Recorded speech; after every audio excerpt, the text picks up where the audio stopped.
Good morning, everybody, and welcome to our worship.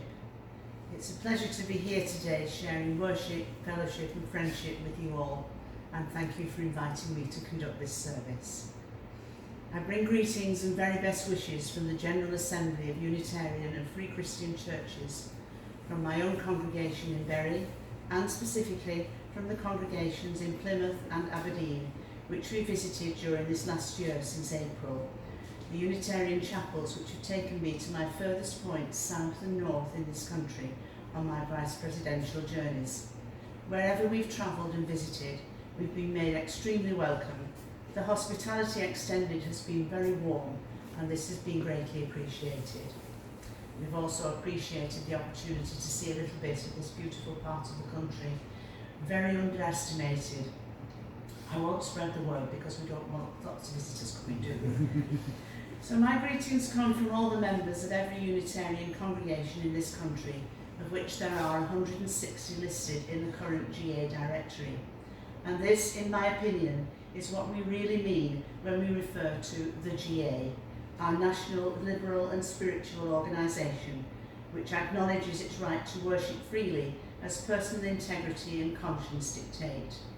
And the people we've been fortunate enough to meet are truly the important people, the members of each congregation and church, which together form the whole denomination within the United Kingdom.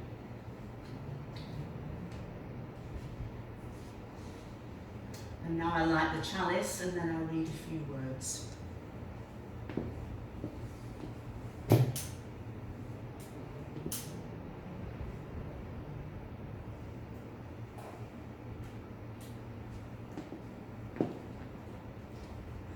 And this is based on some words by Thomas Jefferson, who lived between 1743 and 1826. We gather in freedom, believing not what we want, but what evidence proposes to the mind and conscience. We gather to affirm both our own faith and the right of others to hold theirs, without restraint or coercion. Confident that truth is great and will prevail if left to itself, we gather to seek it by insight and reason. Amen. And now let us pray. Give us the vision of a righteous world where freedom, justice and opportunity exist for all people, and help us to be faithful to this. Beneath our diversities, let us find unity. In issues that divide us, let there be no deep dissensions. Help us to love the rights of others as dearly as our own. In our debates, let truth be honoured, and may the causes that we serve be fruitful to the common good. May we ever remember that we are part of all mankind, which encourages us to open our hearts to the needs of other nations and to be moved to indignation whenever oppression and injustice occur. Kindle within us the love of peace, and make us such people as can walk the paths of peace, so that the day may sooner come when all peoples on earth shall draw together in one united family. We are grateful for the heritage our forebears have bestowed upon us of liberty, justice, and the sacredness of human rights. We appreciate the atmosphere of liberty in which we can worship, where no one may forbid us or hinder our minds as they seek the truth. Let us remember that much is expected of us. As we remind ourselves of our promises, may we set to work until liberty and justice prevail throughout the world. Amen.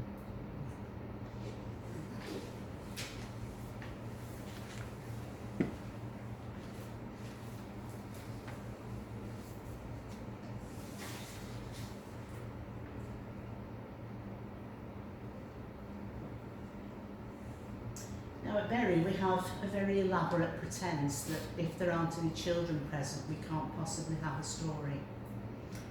And the minister will say, no children, no story, and we all have to go, and I don't believe in doing that. We have a story, or at least a reading which is like a story, whoever's here. And this one is called Animal School by Devorah Greenstein. I think you'll find it interesting. and I think people who've been teachers or are teachers will find it especially interesting. Many years ago, the animals in the Great Forest decided that they wanted to start a school for all their children. Until that time, it had been the responsibility of parents to teach their children the skills they needed to know. But the animals in the Great Forest wanted their children to learn from professional teachers. So they organised a school and hired staff. The teachers met and decided to provide a standardised educational curriculum to their animal students. So they adopted an activity curriculum consisting of swimming, running, flying and climbing. All the animals took all the subjects because it was very important to them that no child be left behind. To ensure that students were progressing satisfactorily, standardised achievement tests were administered to all students. Here's what happened. The ducks were excellent in swimming. In fact, the ducks were better than their teacher. But some of the ducks made only passing grades in flying, and all of them were very poor in running. Since they were slow in running, they had to stay after school for remedial running practice, and they had to drop swimming in order to practice running during their swimming class time. This was kept up until all the ducks' webbed feet were very sore. And the ducks were so tired that soon they were only average in swimming. But average was acceptable in school, so nobody worried about that, except the ducks. In running, the rabbits started at the top of the class, but they did very poorly in swimming. Also, the rabbits insisted on hopping around, and the teachers were concerned about their hyperactivity. So they made the rabbits walk everywhere instead of allowing them to run or hop. And the rabbits had to come in early every day for special swimming class. Many of the younger rabbits developed severe fur problems because they were having to spend so much time in the swimming pool. The squirrels were excellent in climbing and running. In fact, the squirrels were the best students at climbing the standardised tree. But they wanted to fly by first climbing the tree, then spreading their paws and gliding to the ground. That's the way squirrels fly. But in flying class, their teacher made them start on the ground instead of at the treetop, and the squirrels were not mastering the course material. So every day, the squirrels had therapy. A flying therapist took the squirrels into the gym and made them do front paw exercises to strengthen their muscles so they could learn to fly the right way. The squirrels' paws hurt so much from this overexertion that some of them only got a C in climbing, and some of the squirrels failed climbing altogether. The eagles were definitely problem children. In climbing class, the eagles beat all the others to the top of the tree, but they insisted on using their own way to get there, and were quite stubborn about it. The eagles said that clearly it was the goal that mattered, and that it was quite right for eagles to get to the treetop by flying. The school psychologist diagnosed them as having oppositional defiant disorder. That's a real diagnosis that some children are given in school. A strict behaviour modification plan was developed for the eagles. We can end this story in two ways. Sad to say, in some schools we still make squirrel children try to learn to fly by flapping their paws, and punish eagles for being defiant about their right to be themselves. But happy to say, in some schools we enjoy all children for themselves. Each squirrel is a perfectly wonderful squirrel. Each rabbit a lovely rabbit, whether or not they choose to hop or skip or roll or walk. Each eagle is allowed to be an eagle, and we encourage each duck to swim and swim and swim and not worry about learning to run. And the moral of this story is, when we try to make everybody the same, nobody is happy. People can get hurt, and their very best gifts can go to waste.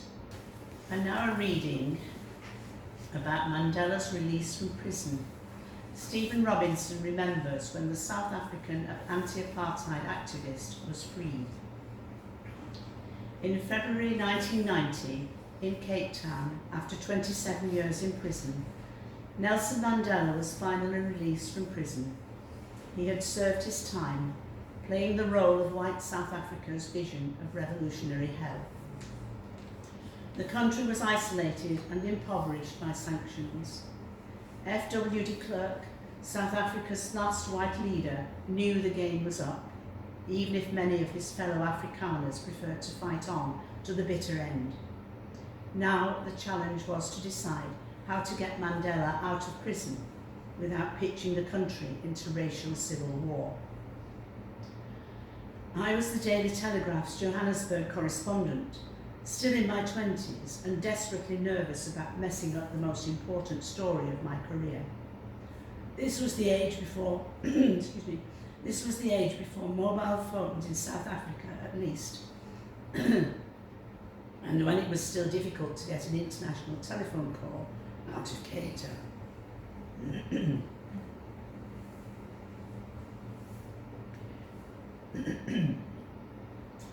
The beginning was inauspicious. Mandela was meant to walk through the prison gates at 3 p.m, but an hour later there was still no sign of him. We didn't know it at the time, but inside the prison, ANC leaders were arguing over the text of the speech Mandela was to deliver. There was a further delay when Mandela couldn't find his reading glasses. Such are the banal minutiae of great moments in history. Finally, Mandela appeared, strolling hand in hand with his wife Winnie, and standing erect and purposeful in a sober suit and tie. With his greying hair, he looked more like a retired doctor than a guerrilla leader, even when he raised his clenched fist in defiant celebration. White spectators looked on with bemusement, but this was a moment for black South Africans who danced and cheered exuberantly. The rest of the day was a crazy blur to me. Mandela was to deliver his first speech from the balcony of Cape Town's Victorian Town Hall, but his driver had to reroute when the car was surrounded by crowds of excited well-wishers. As darkness fell, we writing hacks still had no words of Mandela's to report. It's a mistake to keep an African crowd waiting on a hot day. Some supporters had peeled away and begun to loot a shopping centre. The South African police, forgetting that times had changed, responded in their traditional way by shooting 2 of them dead. The speech, when it finally came, was long on neo-communist dogma and short on reciprocal gestures to the white minority. Frankly, it was a terrible disappointment to almost all who heard it, though it was the fact that the speech was delivered that mattered, not its content. I dictated my copy to London to the sound of gunfire a couple of streets away as riot police cleared the area. That night I remember feeling gloomy about South Africa's prospects. The next morning, journalists were summoned to Archbishop Desmond Tutu's official residence. We spread out in bright sunshine on the grass, and Mandela sat before us in a chair, answering questions with patience and immense charm. He acknowledged with delight the journalists whose dispatches he had read in prison. He praised de Klerk for releasing him and made it clear that he didn't regard white South Africans as his enemies. The performance had all the grace and spontaneity that his speech the evening before had lacked, and for the first time it was possible to see that there was a way out of the racial morass which apartheid had created at the foot of Africa.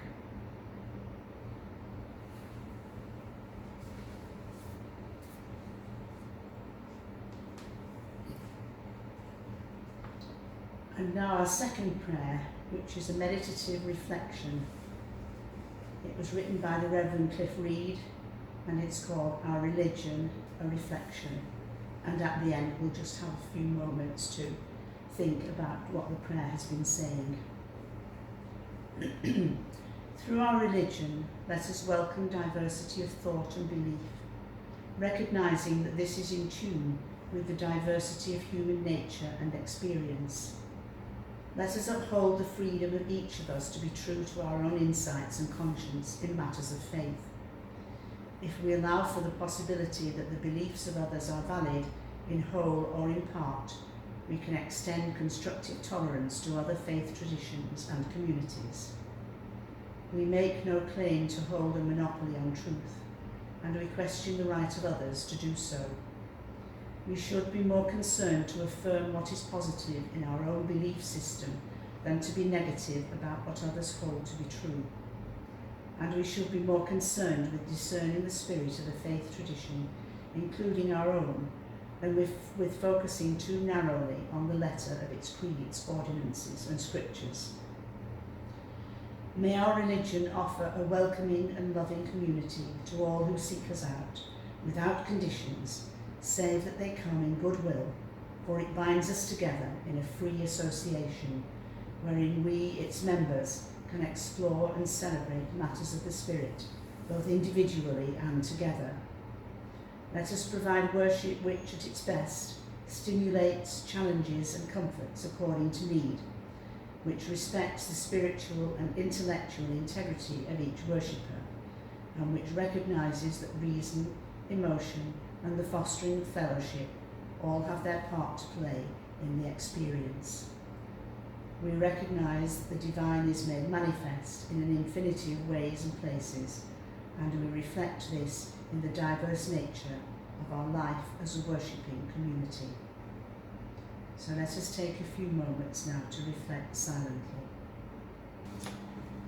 When Roger and I celebrated our golden wedding anniversary by taking a cruise to the Baltic, the furthest point of our journey, a 3-day stay in St. Petersburg, was the highlight of our trip. Now, in case you're starting to worry, I'm not going to produce my holiday stamps and talk you through the itinerary. We can do that after coffee. I mention our holiday because 3 very different elements of it shared a common theme, quite by accident, and I felt that was sufficiently significant to be explored. On our first day in St. Petersburg, we were taken on a tour of the Yusupov Palace. This splendid building is well known as a Russian architectural gem. It stands on one bank of the Moika River and used to belong to an aristocratic family. Nowadays, it is a building of federal importance and used for the highest grade of government meetings. One of our party asked our guide whether Russia had a similar arrangement to the UK's, where owners can gift their prestigious properties to organisations devoted to preserving them. Such properties are then open to the general public to explore and enjoy. Our guide hesitated as she gave her answer to the question. I know about your National Trust, she said, but that sort of property transfer just doesn't happen in this country. What does happen then? Asked the questioner. The guide shrugged. Well, she replied, if the government wants a property, it just takes it. Which all sounded very simple and straightforward, until it occurred to me that the Russian government probably acted in the same way, whatever it wanted, and the Russian people had to accept any and every decision taken. They had no choice in the matter, no freedom to express their wishes or thoughts. Felix Yusupov, by the way, just to supply some context, was the leader of a group of conservative noblemen who in the second half of the 19th century decided that Rasputin's influence with the Tsarina Alexandra had become too great.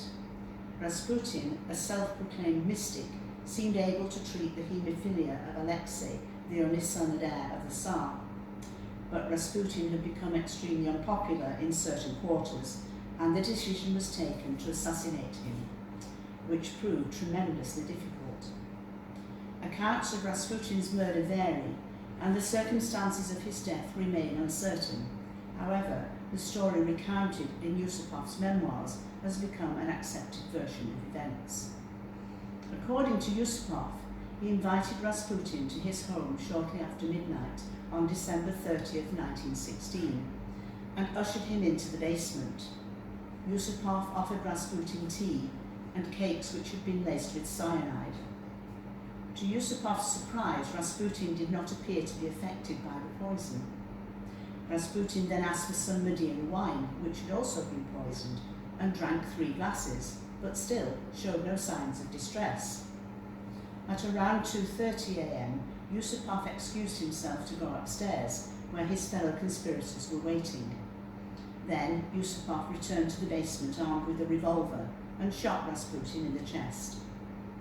Later, when Yusupov went to check that Rasputin was dead, Rasputin suddenly leapt up and attacked Yusupov, who fled outside. Rasputin pursued him and was again shot by one of the other conspirators.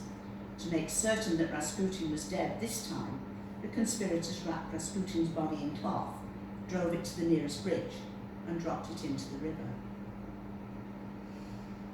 Quite apart from the sheer incredibility of events leading to Rasputin's murder, he ought to have died several times over. What strikes me most is the anarchy surrounding his death. I can't deny that in many countries down the ages, so-called undesirables have been dispatched in pretty short order for the sake of convenience. But who decides which people are undesirable and which aren't? It's the difference between the terms freedom fighter and terrorist, a question of perspective and emotive language.